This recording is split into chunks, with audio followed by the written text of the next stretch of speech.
শাহজালাল বিজ্ঞান ও প্রযুক্তি বিশ্ববিদ্যালয় ভর্তি পরীক্ষা 2025-26 শিক্ষাবর্ষে ভর্তি পরীক্ষায় অংশগ্রহণ শিক্ষার্থীদের জরুরি নোটিশ প্রকাশ করা হয়েছে শাহজালাল বিজ্ঞান ও প্রযুক্তি বিশ্ববিদ্যালয় ওয়েবসাইটে যে বিজ্ঞপ্তি দেওয়া হয়েছে সকল শিক্ষার্থীদের যারা সাবজেক্ট পেয়েছে এবং যারা সাবজেক্ট পাওনি সকল শিক্ষার্থীদের নিয়ে কিন্তু বিজ্ঞপ্তিটি প্রকাশ করা হয়েছে, যা তোমরা ওয়েবসাইটে প্রবেশ করার পরে কিন্তু তোমরা যে নোটিশ দেওয়া হয়েছে সেটা কিন্তু তোমরা দেখতে পারবে।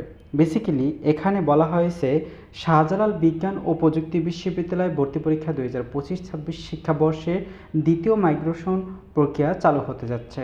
এ বিষয়ে সংশ্লিষ্ট শিক্ষার্থীদের জন্য প্রয়োজনীয় নির্দেশনা নিচে দেওয়া হয়েছে। প্রথম রয়েছে সাবজেক্ট পরিবর্তন।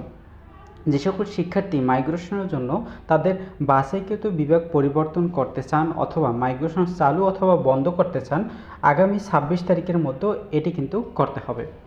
2 নম্বরে বলা হয়েছে শিক্ষার্থীদের নিজস্ব ড্যাশবোর্ড লগ ইন করে অ্যাডমিশন ট্যাব থেকে কাঙ্ক্ষিত পরিবর্তনগুলো সম্পূর্ণ করার জন্য অনুরোধ করতে বলা হয়েছে এবং আরও বলা হয়েছে সতর্কতা সাপেক্ষে মাইগ্রেশন অপশনটি চালু থাকলে স্বয়ংক্রিয়ভাবে বিভাগ পরিবর্তন হয়ে যেতে পারে।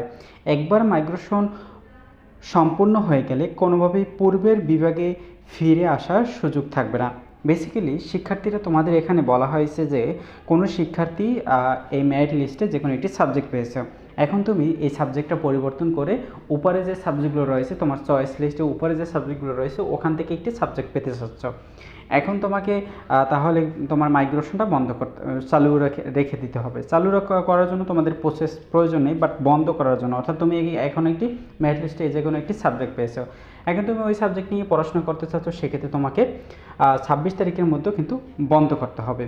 এবং যে সকল শিক্ষার্থী এটা করতে চাচ্ছ তোমাদের বিশ্ববিদ্যালয় ওয়েবসাইটে লগ ইন করে কিন্তু তোমার অ্যাডমিশনে যেয়ে কিন্তু তোমরা এটা পেতে পারো। এবং আরও বলা হয়েছে কোনো শিক্ষার্থী যদি অপশনটি চালু কন্টিনিউ বিভাগ পরিবর্তন হতে যেতে পারে এবং একবার মাইগ্রেশন সম্পূর্ণ হয়ে গেলে কোনোভাবে পূর্বের যে সাবজেক্ট রয়েছে ওই সাবজেক্টে তোমরা যেতে পারবে না। এটাই কিন্তু বিশ্ববিদ্যালয় ওয়েবসাইট থেকে বলা হয়েছে।